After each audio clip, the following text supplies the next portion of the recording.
जय हिंद दोस्तों, स्वागत है हमारी इस नेक्स्ट वीडियो में। आज हम बेगम हजरत महल, झलकारी बाई और उदा देवी तथा एनी बेसेंट संबंधित कुछ एमसीक्यू कराएंगे। चलो दोस्तों, बने रहेगा अंत तक वीडियो में। स्टार्ट करते हैं समय को न जाया करते हुए। तो इस वीडियो का हमारा प्रथम प्रश्न ये है कि बेगम हजरत महल के बचपन का नाम क्या था। तो 4 विकल्प दिए गए हैं: मोहम्मदी खानम, मेहरुन्निसा, रोशन आरा, जहां आरा। तो इस प्रश्न का जो हमारा सही उत्तर होगा तो विकल्प नंबर ए, मोहम्मदी खानम। जो बेगम हजरत महल थी उनका जो बचपन का नाम था मोहम्मदी खानम था। नेक्स्ट क्वेश्चन, बेगम हजरत महल का जन्म कब और कहाँ हुआ था। तो 1830 ईस्वी गुजरात, 1820 ईस्वी फैजाबाद अथवा अवध, और 1822 ईस्वी महाराष्ट्र, और 1857 ईस्वी दिल्ली। तो इस प्रश्न का जो हमारा सही उत्तर होगा तो विकल्प नंबर बी, अर्थात बेगम हजरत महल का जन्म जो है 1820 ईस्वी में फैजाबाद में हुआ था, जो अवध था उस समय, और वर्तमान में तो उत्तर प्रदेश है। आप सभी लोग ध्यान रखिएगा, ये प्रश्न ऐसे भी आ सकता है कि बेगम हजरत महल का जन्म स्थान क्या था, सिर्फ ये पूछ सकता है, या जन्म कब हुआ था, सिर्फ ये पूछ सकता है। तो दो प्रश्न इस मतलब के प्रश्न से बन सकते हैं। आप सभी लोग ध्यान रखिएगा।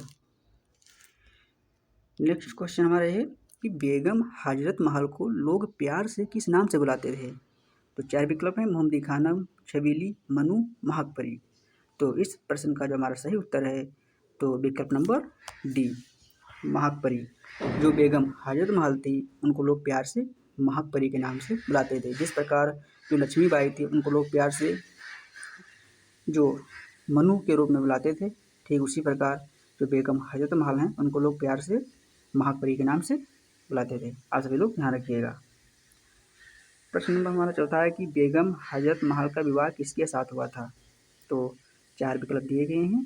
तो इस विकल्प जो इस प्रश्न है इसका जो सही उत्तर हमारा होगा तो होगा विकल्प नंबर बी, नवाब वाजिद शाह अली। जो कहाँ के नवाब थे, अवध के नवाब थे उस समय। तो इन्हीं के साथ ही इनका जो बेगम हजरत महल है इनका विवाह हुआ था। आप सभी लोग ध्यान रखिएगा। प्रश्न नंबर हमारा 5वां है कि बेगम हजरत महल के बेटे का क्या नाम था। बहुत ही महत्वपूर्ण प्रश्न दोस्तों हैं। आप सभी लोग बिल्कुल ध्यान देखिएगा और बार बार वीडियो देखोगे तो याद हो जाएगा। और पीडीएफ की आवश्यकता पड़े तो हम लास्ट वीडियो में भी हमने बताया था कि आप लोग कमेंट बॉक्स में बताइएगा, हम पीडीएफ भी आप लोगों को प्रोवाइड करा देंगे। तो जो 5वां प्रश्न है इस प्रश्न का हमारा जो सही उत्तर होगा तो विकल्प नंबर बी, अर्थात ब्रिजिस कादिर। जो बेगम हजरत महल थी उनके बेटे का नाम ब्रिजिस कादिर था। नेक्स्ट क्वेश्चन कि बेगम हजरत महल जो हैं तो जो महल कप है किस खेल से संबंधित है। जिससे उसमें जो झांसी की रानी थी उसमें जो रानी लक्ष्मीबाई कप है तो किस खेल से संबंधित था। ठीक उसी प्रकार जो ये बेगम हजरत महल जो कप है उस किस खेल से संबंधित है। तो 4 खेल दिए गए हैं: क्रिकेट, फुटबॉल, हॉकी, बैडमिंटन। तो इस प्रश्न का जो हमारा सही उत्तर होगा ऑप्शन नंबर बी, फुटबॉल। जो बेगम हजरत महल कप जो है तो ये फुटबॉल में दिया जाता है, और जो झांसी की रानी जो कप है, जो ट्रॉफी है, वो क्रिकेट से संबंधित दी जाती है। तो आप सभी लोग इसमें मत कन्फ्यूजन होगा, क्योंकि खेल से संबंधित क्वेश्चन है तो अक्सर कन्फ्यूजन होती है कि कौन सी ट्रॉफी किस खेल से संबंधित है। आप सभी लोग ध्यान रखिएगा। 7 नंबर हमारा प्रश्न है कि बेगम हजरत महल को कब तथा कहाँ सम्मानित किया गया। बहुत ही महत्वपूर्ण प्रश्न दोस्तों। तो 4 विकल्प दिए गए हैं। तो इस प्रश्न का हमारा सही विकल्प होगा तो विकल्प नंबर ए इसका सही है।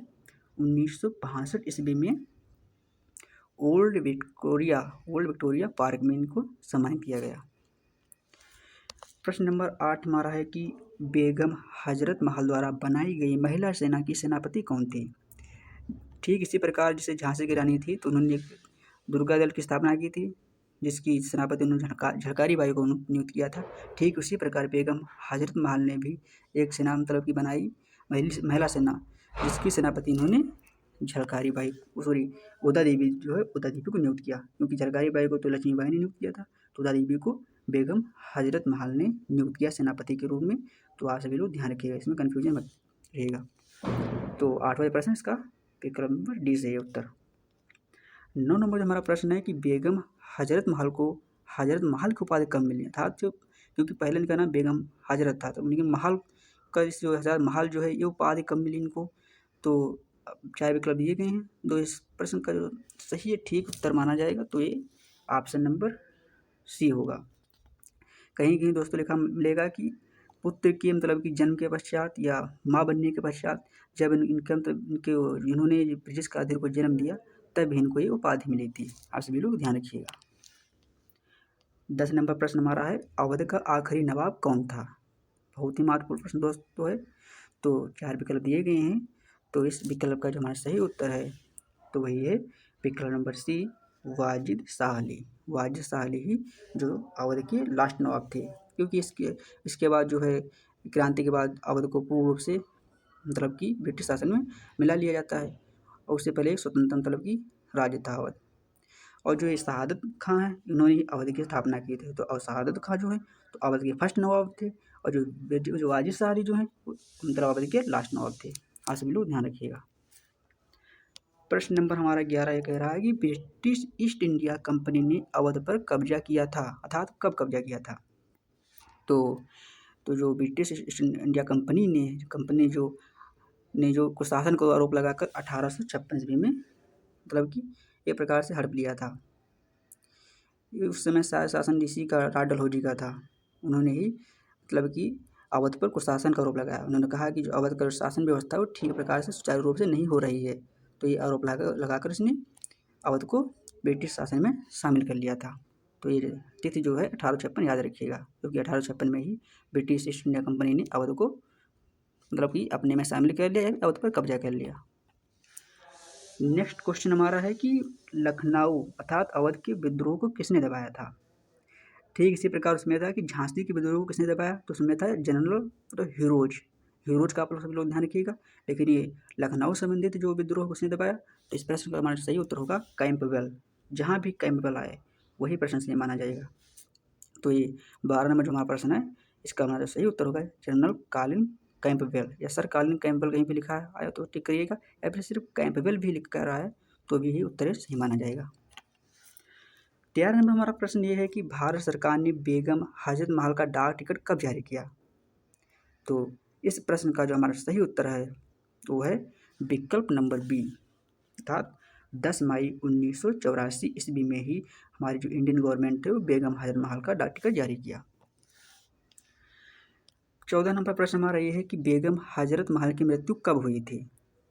तो बेगम हजरत महल की जो मृत्यु है तो सन 1879 ईस्वी में नेपाल में हुई थी, क्योंकि क्रांति के पश्चात वो नेपाल में ही एक प्रकार से चली गई थी, तो वहीं पर इनकी मृत्यु हो गई थी सन 1879 ईस्वी में। क्योंकि अवध के से नेतृत्व इन्होंने किया था क्रांति का, जैसे झांसी का नेतृत्व किया था रानी लक्ष्मीबाई ने, ठीक उसी प्रकार।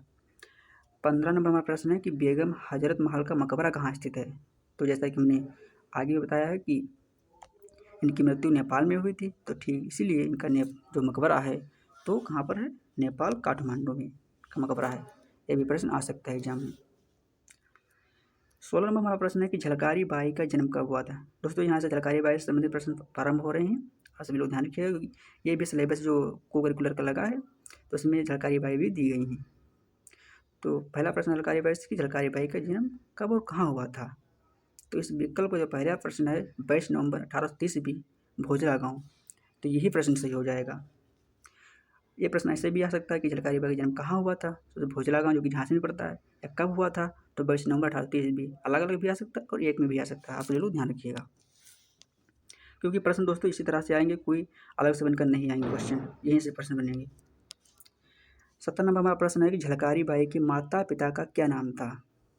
तो जैसे इनका जन्म हुआ तो इनके माता पिता भी होंगे, तो इनके माता पिता का नाम था तो विकल्प नंबर सी जो सही है जमुना देवी सदोबा सिंह, जो ये हैं इनके माता पिता थे। आप सभी लोग ध्यान रखिएगा।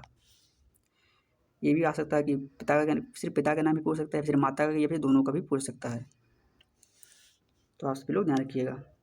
18 नंबर प्रश्न है कि उदा देवी का पूरा नाम क्या था?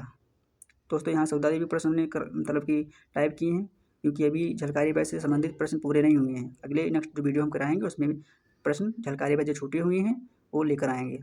तो 18 नंबर हमारा प्रश्न है कि उदा देवी का पूरा नाम क्या था? तो उदा देवी का पूरा जो नाम था उदा देवी पासी था।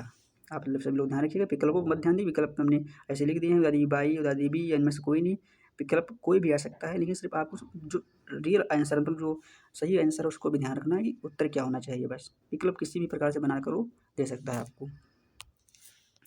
हमारा 19 नंबर प्रश्न है उदा देवी का अन्य नाम क्या था? तो उदा देवी का अन्य नाम जो था तो विकल्प नंबर सी जगरानी।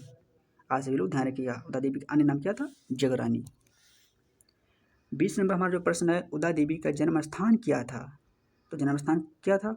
तो इस प्रश्न का हमारा जो सही उत्तर होगा विकल्प नंबर डी, अर्थात उजियाओ गांव जो है उदा देवी का जन्म स्थान था। आप सभी लोग ध्यान रखिएगा। हमारा प्रश्न 21 नंबर है कि उदा देवी किस जाति से संबंधित थी या किस परिवार से संबंधित थी? किसी भी प्रकार से प्रश्न बन सकता है।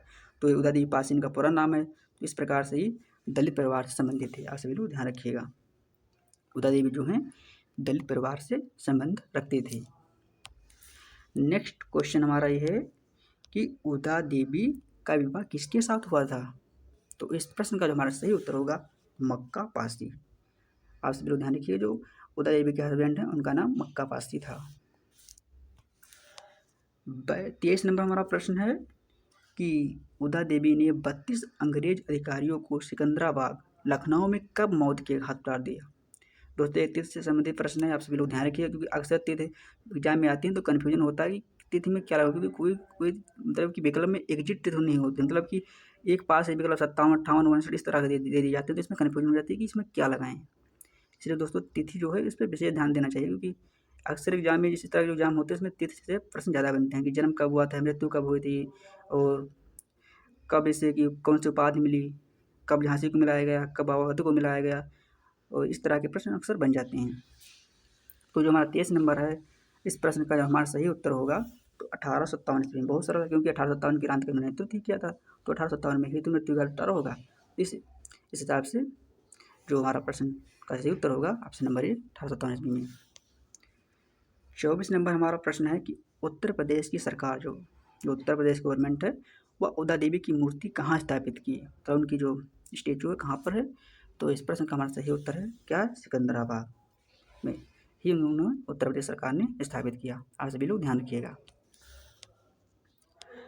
25 नंबर हमारा प्रश्न ये है कि उदा देवी के सम्मान ब्रिटिश अधिकारियों ने सिर झुकाया, ऐसा उल्लेख कहाँ मिलता है?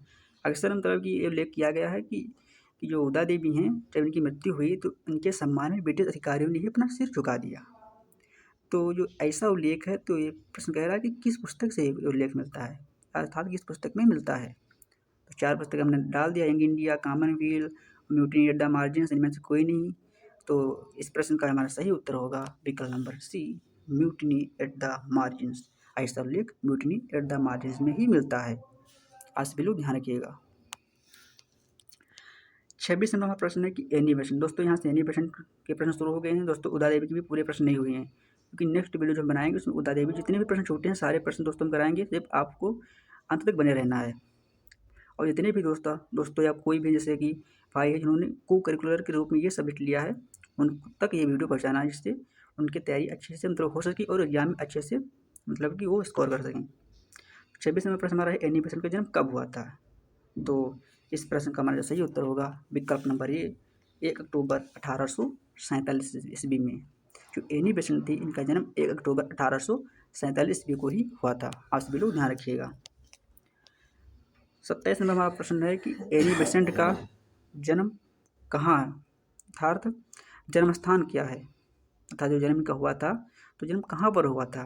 तो क्योंकि ये हमारे मतलब भारत की नहीं थी, बाद में इन्होंने भारत की नागरिकता ग्रहण की थी।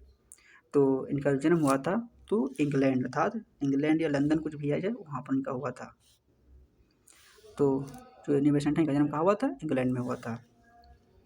तो दोस्तों 3 से प्रश्न थे।